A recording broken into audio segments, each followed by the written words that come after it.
Metro morning में सबसे पहले बात करते हैं हिजाब मामले की। कर्नाटक के हिजाब विवाद को लेकर आज सुप्रीम कोर्ट फैसला सुना सकता है। कर्नाटक के शैक्षणिक संस्थानों में हिजाब पहनने को लेकर याचिका दायर की गई थी, जिस पर आज फैसला आ सकता है। सुप्रीम कोर्ट की बेंच ने 10 दिनों तक मामले की सुनवाई के बाद 22 सितंबर को फैसला सुरक्षित रख लिया था। सुप्रीम कोर्ट के फैसले से पहले उडुपी पुलिस की cyber cell special media accounts की निगरानी कर रही है। आपको बता दें कि सुप्रीम कोर्ट में कर्नाटक हाई कोर्ट के फैसले को चुनौती दी गई थी। सुप्रीम कोर्ट ने अपने फैसले में प्रदेश के स्कूलों और कॉलेजों में हिजाब पहनने पर प्रतिबंध लगा दिया था।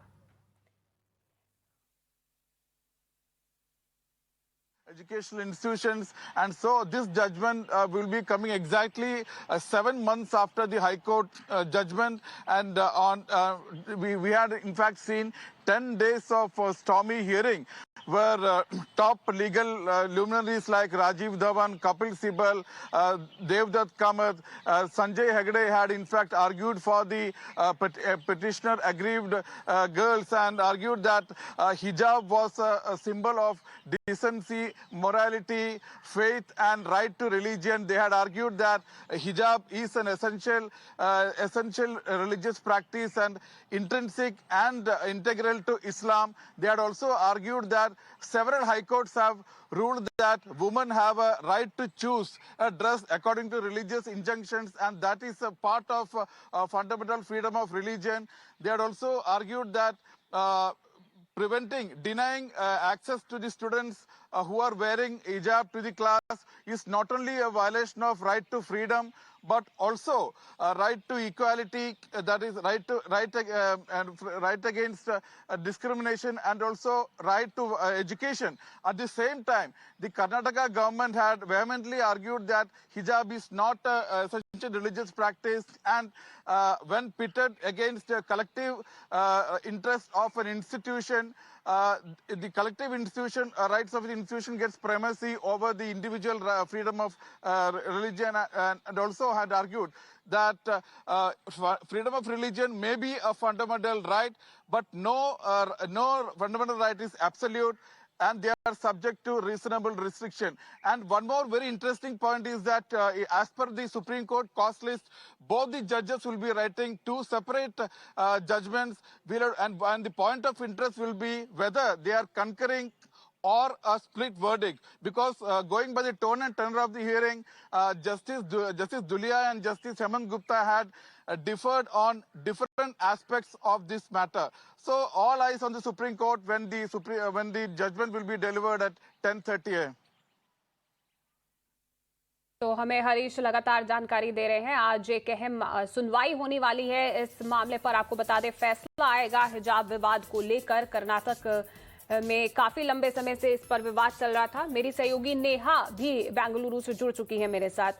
नेहा, तो काफी लंबे समय से ये विवाद चल रहा था कि आखिर शिक्षण संस्थाओं में विद्यार्थियों को हिजाब पहनने की अनुमति दी जाए या ना दी जाए। लेकिन अगर हम सरकार की बात करें तो उन्होंने यही हवाला दिया था लगातार कि उनके पास अधिकार है कि वो शिक्षण संस्थानों में रूल्स को लेकर वो इजाजत दे सकते हैं या नहीं दे सकते, ये इनके हाथ में है। तो आज अगर इस पर बड़ा फैसला आता है तो एक अहम फैसला हो जाएगा विद्यार्थियों के लिए भी और सरकार के लिए भी। जी, बिल्कुल। देखिए, अभी हम जो देख रहे हैं, आज जो होने वाला है, जो वर्डिक्ट आने वाला है, वो इनफैक्ट कई महीने के आर्गुमेंट्स, कोर्ट में आर्गुमेंट्स के बाद हो रहा है। ये जो पूरा मामला शुरू हुआ था 6 छात्रियों से उडुपी पीयू कॉलेज में, इनफैक्ट एक गवर्नमेंट कॉलेज में वहाँ, आज इनफैक्ट पूरे इंटरनेशनल और ग्लोबल कॉरिडोर्स में भी ये पूरा मामला एको हो रहा है।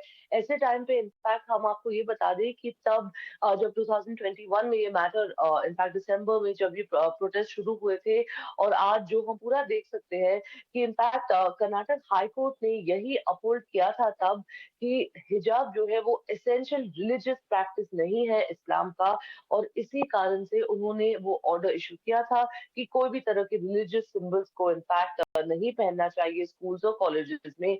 इसके बाद हमने देखा कि ये पूरा मामला इनफैक्ट सुप्रीम कोर्ट में चैलेंज हुआ था, जहाँ पे सुप्रीम कोर्ट ने ऑलमोस्ट कई इनफैक्ट 2 हफ्ते के आसपास तक ये पूरे मामले को सुनवाई, और आज इनफैक्ट वो पूरे मामले को सुनने के बाद उन्होंने वर्डिक्ट रिजर्व किया था सितंबर 22 को, और आज वो वर्डिक्ट को इनफैक्ट अनाउंस किया जाने वाला है। यहाँ पे ये देखना बाकी होगा कि जैसे हरीश बता रहे थे कि दोनों जजेस जो थे इनफैक्ट उन दोनों के बीच में कई जगह पे इनफैक्ट काफी डिफरेंसेस थे हियरिंग के बीच में, और इसी कारण से क्या ये मामला का वर्डिक्ट आज आएगा, और अगर 2 अलग वर्डिक्ट आएँगे दोनों जजेस से, तो क्या ये और बड़े बेंच को भी रेफर हो सकता है? ये भी एक पॉसिबिलिटी है, लेकिन ये जो भी वर्डिक्ट आएगा आज इनफैक्ट देश के सारे लड़कियों के लिए, और रिलीजियस इनफैक्ट क्लेरिक्स के लिए, और एजुकेशनिस्ट के लिए, स्कूल्स के लिए काफ़ी बड़ा डिसीजन होगा। जी बिल्कुल। तो 22 सितंबर को इस पर फैसला रिजर्व रख लिया गया था और आज एक बड़ा फैसला आने वाला है। बहुत बहुत शुक्रिया नेहा आपका इस तमाम जानकारी के लिए।